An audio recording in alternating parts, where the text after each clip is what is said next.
Okay, this is an assembly procedure on this flipper cylinder, seals and assembly. Let's do this here. Okay, I've already matched up the seals and I put this on the lathe and I cleaned up where I hammered this right here with the air hammer to get it apart, sanded that off, and then I put this on the lathe and polished out. There was some rust in this seal groove. You always want to look at that. You don't want any rust in there, so I polished that out a little bit where the poly seal, shaft seal goes here. Okay, and we'll talk about that, some of these seals here. But first thing we'll do, we'll put this shaft seal in. This is a loaded with a bevel B-lip on it. Okay, it's a little higher quality than just a regular U-seal. And then we have this little install tool. Okay, you can look at that. And we sell these, and they come in 3 different sizes. You're just going to take this and roll it. You can do this without these. It just makes it easier to put them in there, especially if you have big fat hands. Big fat fingers can't get in here. See, it makes it real simple. It gets in there. Well, that seal, let's see here. Get a poly seal or shaft seal. The profile is kind of beveled. This is kind of the side view of it. Okay, there. But then it's got an O-ring in here as a stiffener. What that does is it keeps the sealing against a rod here and against this wall. And it's got a little extra, it's called a B-lip. And it's got a little extra bevel on here versus a D-lip, which has a sharp edge. Normally that's used on the piston. And this B-lip gives it a little forgiveness on if there's little nicks or little scars on the rod. Okay, so we just showed you how you put that one in there. Okay, I'm using this tool installer, seal installer tool. Okay, so we got that one in. Now, here's the wiper seal. This is a can seal. And so you can use an arbor press, or you can use this with an arbor press, or if you got on the table, sometimes you just take a hammer and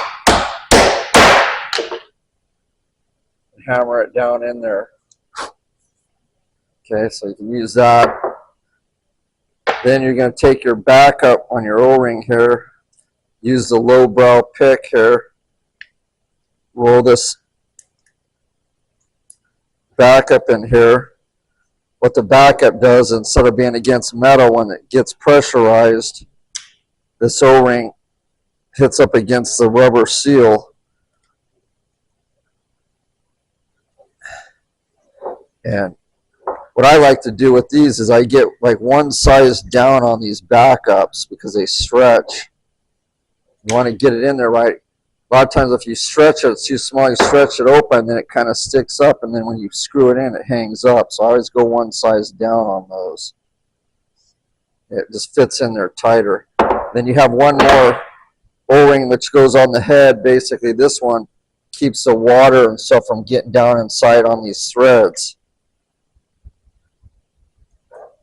So I put that up towards the head there. I come around and show some of this. Might be able to get a closer view. That's where this was hammered. I cleaned that up. You got the wiper pressed in there. Shaft seal. Make sure it's the right one. It fits in there. There's one other seal. You got the O-ring. 2 O-rings here. Now we're going to do this buffer seal. Okay, this buffer seal is about 25 bucks. Okay, and I showed this before. I'll put it in, I'll show on the board the way this thing looks. Let's show you. You can see that it's got this little bevel on there, okay? See that there? And then the O-ring goes like this, and this is like a copper type. It's this material. It's got wear characteristics in there. But that's how it sits in there. and then you got your lip down here. But let's put it in. You got to be careful. These are a little more brittle, so you're going to put your O-ring in there first. This goes under your shaft seal. They call it a buffer. It takes the initial shock. This material, it's kind of funny. You got to be careful putting these in. You can see it just doesn't, you don't want to break this, but you need to get it down in there. Kind of a pain in the butt. You don't want to just start smashing them in there. You got to be real careful. $25. You don't want to. It's an important seal, and I'll show why in a minute. But I'm going to try to take this pick and get it down in there. The material is not as pliable. So I make sure that sits down there good before you start putting the rod in.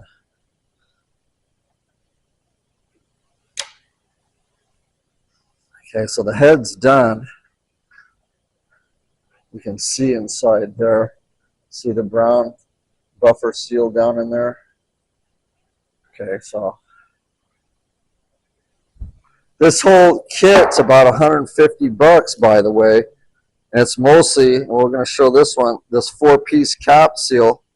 My cost for this thing's $75, and I get a discount. It's a 4-piece cap seal, and it's an expensive seal. I don't know why they're using that, but that's what it is. But let's go to this buffer. Let's look at the profile on the buffer seal. Okay, let's see here. Buffer seal. Buffer seal. And so you got the O-ring right here, and then you got your seal part, but it's got a little edge on here. Kind of hard to see. So what happens, the first initial shock, this takes the shock from the oil. If this thing's banging, it hits this one first, and it buffers the shock, especially when they're banging on these cylinders. Boom, boom, boom. The first shock hits this seal. That's what it's supposed to do, and relieves it, and then it comes up to this one. Okay, this is the main seal, so it takes a shock first, and then this is the main seal. It helps the main seal last a little longer. So, a lot of the newer cylinders, years ago, we never saw that many buffer seals. And now, pretty much everything has them in the cylinders now.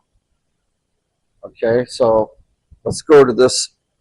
We're going to take some lube here, some red grease, and we're going to put that in here inside the head, and check your bevel on this, and we're going to slide this on, work it on. Usually it's just a little pop. Get it over that. Now don't forget, there's inside here another seal. You don't want this bleeding by on your piston. Inside here there's a groove on this piston for an O-ring. Change that too. You don't want any leakage in there. So we're going to put that in. Pop that in there, that groove. Take a little grease before you get it on your rod. Okay. I like using this red tacky grease. Okay, then we got that on. Now we'll show you this real quick. And then once I get the piston on, I'll show you we're changing that seal real quick. Okay, so like I mentioned before, I like using these Loctites to save money, because the way it dries up, I can get about 4 or 5 cylinders out of this. It's a lot cheaper. This is a locking nut, so we're going to put some red Loctite on here. So you can buy these, I buy them like at 10 at a time, and we're going to have these in our store.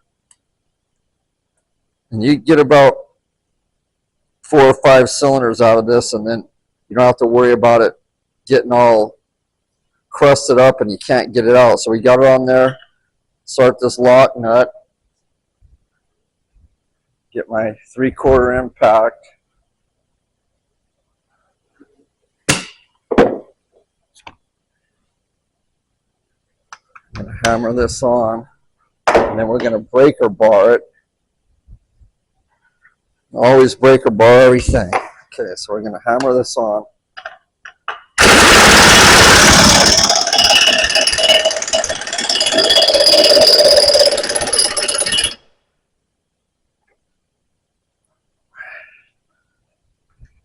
Okay, have that on there. Then you're going to get your breaker bar and finish the job. Everything should be breaker barred when you're doing this hydraulics, or torqued, depending on what it is. But you just want to make sure you don't want any comebacks. You don't want the rod coming apart. Okay, get it like that. You always just double check, make sure you really seated it. Come down here, we're just going to give it a little extra just to make sure. Okay, there you go. That's pretty solid with that Loctite. It's not coming off. You always want to double check that. Okay, let's go into this. Let's go into this 4-piece seal that cost me 75 bucks.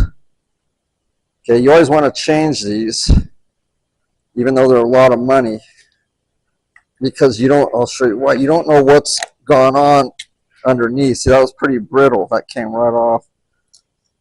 This underneath rubber part gets beat up, and it may look okay, but I'm just telling you. See how brittle it is? And it's the other reason is you won't see this, but underneath, see all that? It's all chewed up. It broke real easy. All that, you don't see that normally right there. And so I'm just telling you, you always change them. The only way you wouldn't is if you were jammed up and you just had to get a job done. Okay, so we're going to put the new one on. Like I said, these are 75 bucks, and we sell these. You got the brand new rubber. Get it on there. Use your lowbrow prick. Okay, I'm going to put one of these on here, the backup. Now look, this thing's kind of a brittle material too. I'll show you what I use to get that on. Use a 210 O-ring. Okay, and I just pull this around, and we're going to try to roll this on. Stretch it. Sometimes you could give them a little heat, but I just like to try to do it. You can break these, and I broke them before, then you're screwed. Because, you know, you got a bunch of these in stock at 75 bucks a pop. You know, you got to be careful how to eat a few of them. Okay, so you get that over here. And you're going to put your other backup on around here. Then we're going to get the seal clasper and suck that down. Here's the seal clasper. We'll sell these too on our store, but you're going to put this down. If you don't have one of these, you can use a hose clamp or whatever. Because I stretched it, I want to suck that down and let that sit for a while. And before we put it in, we'll grease it. We'll grease everything up before we slide it in the barrel. But I always take this Never Seas, and I like this Blue Monster. And you can always put this on the threads here because it came out real tough. That's what that O-ring's for, to try to prevent water from getting on these threads.